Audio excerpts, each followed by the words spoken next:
Fala galera do Aprenda.com, eu sou o professor Xande de Matemática. Hoje a gente está aqui para falar sobre um assunto envolvendo ângulos e circunferência. Então nosso assunto de hoje, geometria plana, ângulos na circunferência. Bom, em aulas anteriores nós já vimos que ângulo é formado pelo encontro de duas retas. Ângulos são formados pelo encontro de duas retas. E nós já vimos que os principais ângulos que a geometria plana trabalha são ângulos agudos, entre 0 e 90, ângulos retos, 90 graus, e ângulos obtusos, entre 90 e 180. Certo? Então, ângulos formados pelo encontro entre duas retas. Mas na aula de hoje, nós vamos inserir esses ângulos dentro das circunferências.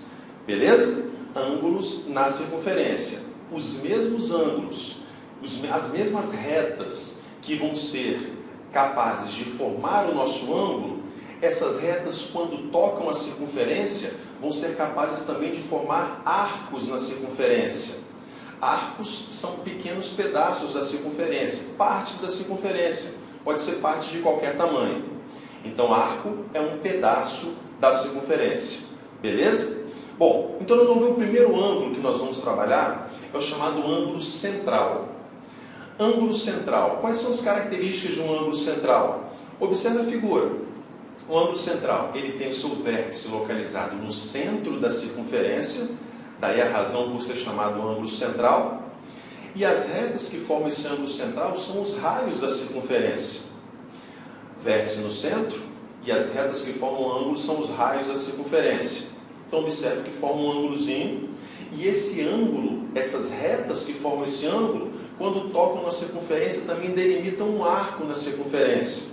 E qual é o objetivo do nosso capítulo hoje? Estabelecer uma relação entre o tamanho do ângulo, a medida do ângulo em graus, e a medida do arco, também em graus. Beleza? Então, no nosso caso do ângulo central, o primeiro ângulo que nós temos, a medida do ângulo é exatamente igual à medida do nosso arco. A medida do ângulo é igual à medida do arco. Beleza? Ângulo central. O segundo ângulo que nós vamos ver é o chamado ângulo inscrito. É o principal ângulo que nós temos. Ângulo inscrito. Observe a figura do ângulo inscrito. As características para você identificar um ângulo inscrito numa figura. Primeira característica. Diferente do ângulo central, onde o vértice se localiza no centro, o ângulo inscrito, o vértice se localiza sobre a circunferência.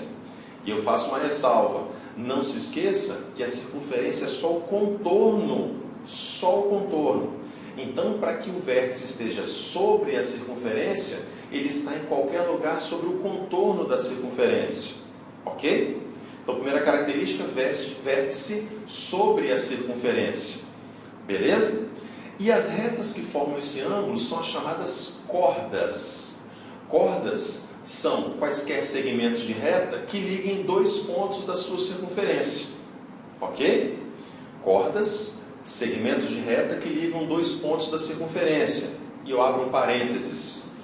Uma corda pode passar pelo centro. Caso a sua corda passe pelo centro, nós temos o nosso chamado diâmetro da circunferência, que inclusive é a maior corda que uma circunferência possui. Beleza? Quanto mais você se afasta do centro, menor é o tamanho da sua corda. Quanto mais você se aproxima do centro, maior é o tamanho da corda. Se você passar pelo centro, você tem a maior corda existente numa circunferência, que é o diâmetro. Beleza? Fecha o parênteses, volta para o nosso ângulo inscrito. Então, o nosso ângulo inscrito tem um vértice sobre a circunferência e formado por duas cordas. Forma-se o ângulo. E essas mesmas retas, essas mesmas cordas que formam o ângulo, quando elas tocam a circunferência, elas delimitam um arco. E a relação entre a medida do ângulo inscrito e a medida do arco é que o arco sempre será igual ao dobro da medida do ângulo. O arco formado por um ângulo inscrito equivale ao dobro da medida do ângulo. Se você preferir, a gente pode fazer a leitura inversa. O ângulo inscrito é a metade da medida do arco formado por ele. Beleza? Esses são os dois principais ângulos, certo? Então, fica atento para os nossos exercícios, exemplos que nós vamos fazer relacionados ao ângulo central e ângulo inscrito.